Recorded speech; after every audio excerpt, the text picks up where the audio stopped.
Je suis Christian Moleka, je suis politologue et coordonnateur de la dynamique des politologues de RDC. Je suis directeur du Politoscope, qui est un outil de monitoring du débat public en ligne et particulièrement de la violence générée par le débat en ligne.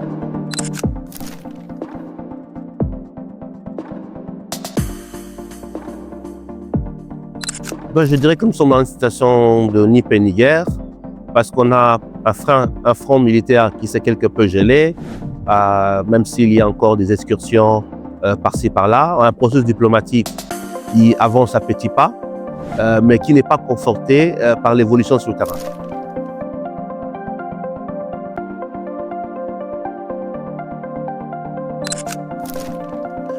Ça dépend déjà de quel pays voisin. Lorsque la guerre a éclaté, le pays qui a le premier tenté de jouer un rôle diplomatique, ça a été le Kenya, bien évidemment, avec le processus de Nairobi. Ensuite, on a eu le processus de Luanda en Angola. Ce sont les deux pays qui ont tenté chacun de jouer un rôle diplomatique. Le processus de Luanda tentait en bilatéralité de mettre Kinshasa en face du Rwanda, alors que le processus de Nairobi, lui, tentait de réunir tous les groupes armés en face de l'État congolais, en évitant également la bilatéralité RDC 1-23. On a vu avec le temps que les deux processus ont quelque peu été bloqués. Nairobi en premier, Luanda a eu du mal à parvenir à une signature.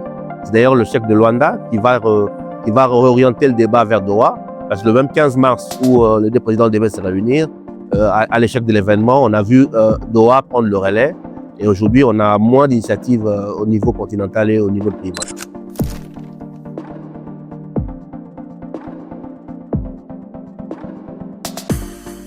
Déjà, les États-Unis ont toujours été un acteur presque présent, à la fois pour des raisons de sécurité économique.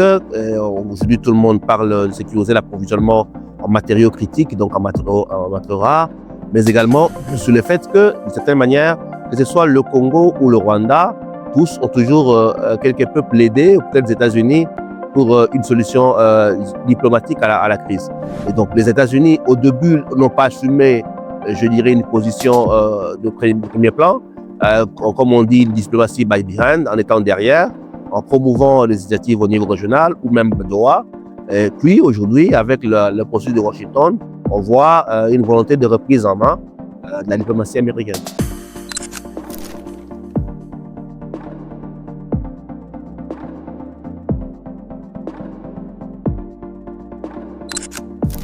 Le processus de Washington, ou l'accord de Washington, a repris les éléments de ce qui étaient les processus de Luanda, notamment le CONOPS, qui est le concept opérationnel, qui déjà avait tracé la nécessité pour les États de travailler à neutraliser les FDLR. Et donc, Washington ne s'appuie que sur le document du CONOPS, qui a défini comme objectif identifier, cartographier, neutraliser les FDLR, et de l'autre côté, un retrait de mécanismes de défense du Rwanda. Donc, il y a un calendrier qui était mis en œuvre, à l'époque qui était assez, je dirais, trop optimiste, parce qu'on parlait de 120 jours, plus ou moins.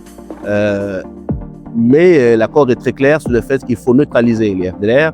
On parle même des forces associées comme facteur de stabilité pour la région.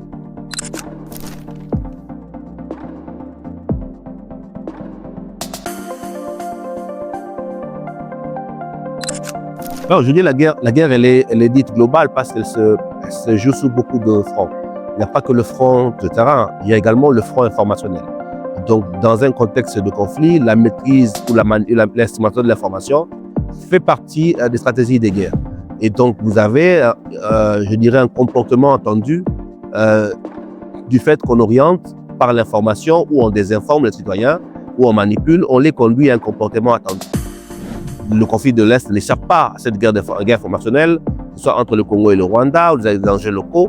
Chacun tente d'orienter l'information, la compréhension des faits, soit par la manipulation de l'information, soit par la désinformation. Et pour la question que vous soulevez, faut représenter un général américain qui serait nommé comme à la tête d'un corps pour neutraliser les FDLR, peut être vendu pour certains comme une solution enfin trouvée avec l'appui de Washington, ce qui est une désinformation bien évidemment, parce que Washington, à ce stade, je ne le vois pas les États-Unis agir sur le terrain, ils agiraient toujours by behind, soit par des forces intermédiaires, mais pas directement. Mais c'est également un élément, je dirais, de construction d'une forme de victoire diplomatique vis-à-vis de la population en disant voilà, nous avons arraché une présence américaine pour combattre sur le terrain et ramener la paix. C'est de la désinformation, c'est de la manipulation dans un contexte où chacun veut revendiquer une victoire diplomatique sur le terrain.